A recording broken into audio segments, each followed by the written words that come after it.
حضرت عائشہ صدیقہ رضی اللہ تعالیٰ عنہ فرماتی ہیں ایک عورت تھی اور اسے نبی پاک صلی اللہ تعالیٰ علیہ وسلم نے وہ کلمہ پڑھ کے مسلمان ہوئی، مدینہ طیبہ آ گئی تو حضور نے مسجد نبوی شریف میں اس کے لیے مکان ایک سادہ سا کمرہ ساتھ مسجد کے بنوا دیا، وہیں رہنے لگی۔ اکثر وہ سیدہ طیبہ کے پاس آتی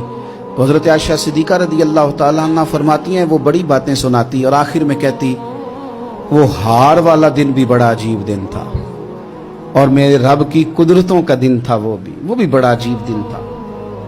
سیدہ عائشہ صدیقہ رضی اللہ تعالیٰ عنہ ایک دن فرمانے لگی کہ تو ہار والے دن کا بڑا ذکر کرتی ہے، وہ کیا دن تھا؟ تو خاتون کہنے لگی اماں جی وہ دن تھا جب میرے رب پر بھروسہ اور مضبوط ہو گیا، جس دن میرا اپنے رب پر توکل اور بڑھا، میرے ایمان میں یقین میں اور پختگی آئی۔ کہنے لگی میں ایک گھر کی کنیز تھی، نوکرانی تھی، اس گھر میں ایک بچی تھی جس کے پاس سونے چاندی ہیرے جواہرات کا ہار تھا۔ اس زمانے میں چمڑے کے اوپر لوگ ہیرے جواہرات لگاتے تھے، کئی دفعہ سرخ رنگ کے چمڑے پہ لگائے جاتے تھے، وہ بچی پہنتی تھی تو کہتی ہیں بچی کے اس نے اتار کے رکھا یا اس سے گرا وہ ہار تو چیل اسے اٹھا کے لے گئی گوشت سمجھ کے اور میرے سامنے اٹھا کے لے گئی۔ گھر والوں نے مجھ سے پوچھا، یہ بخاری میں موجود ہے، گھر والوں نے پوچھا مجھ سے کہ وہ ہار کہاں ہے تو میں نے کہا چیل اٹھا کے لے گئی۔ گھر میں کچھ چوری ہو جائے تو سب سے پہلا الزام کس پہ لگتا ہے؟ ملازمین پہ۔ کہتے انہوں نے مجھے بڑا مارا، بڑی تکلیف تھی، حتیٰ کہ میری شرمگاہ تک کی تلاشی لی، میری عزت اتنی خراب کی میں بتا نہیں سکتی۔ میں نے اپنی زندگی میں ایک واقعہ دیکھا، ایک امیر گھر میں چوری ہو گئی، ملازم کو اتنا مارا کہ وہ چارپائی پہ پڑ گیا، پولیس والوں سے اتنی مار پروائی گئی کہ وہ بیچارہ چارپائی پہ پڑ گیا اور پھر وہ اتنا بیمار ہوا اور کچھ دنوں کے بعد پتہ چل گیا کہ چور تو اپنا بیٹا ہے ان کا،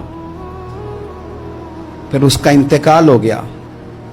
اب وہ سیٹھ صاحب اور گھر والے آ کے مرنے والے کے کان میں معافیاں مانگ رہے ہیں، کان میں۔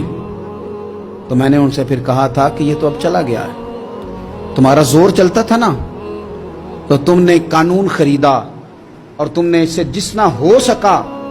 تم نے اسے مار پڑوائی،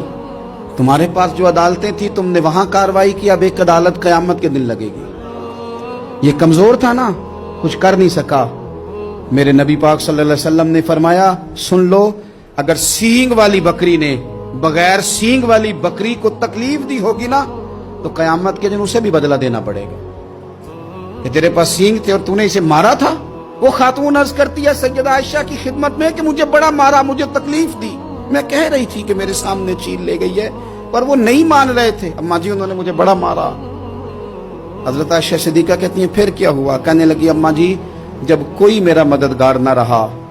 مجھے تکلیف دے رہے تھے، رسوا کر رہے تھے، تو میں نے اپنے رب سے مدد چاہی، میرے رب کی طرف میں نے توجہ کی، میں نے کہا مالک اب تو ہی میرا مددگار ہے۔ کہتی ہے وہ مجھے مار رہے تھے تو وہ چیل جو ہار لے گئی تھی وہی لے کے واپس آ گئی اور ہمارے سروں کے قریب لا کے اس نے جب اس ہار کو پھینکا وہ مجھے چھوڑ کے سائیڈ پہ ہوئے، وہ میری بے گناہی جان گئے،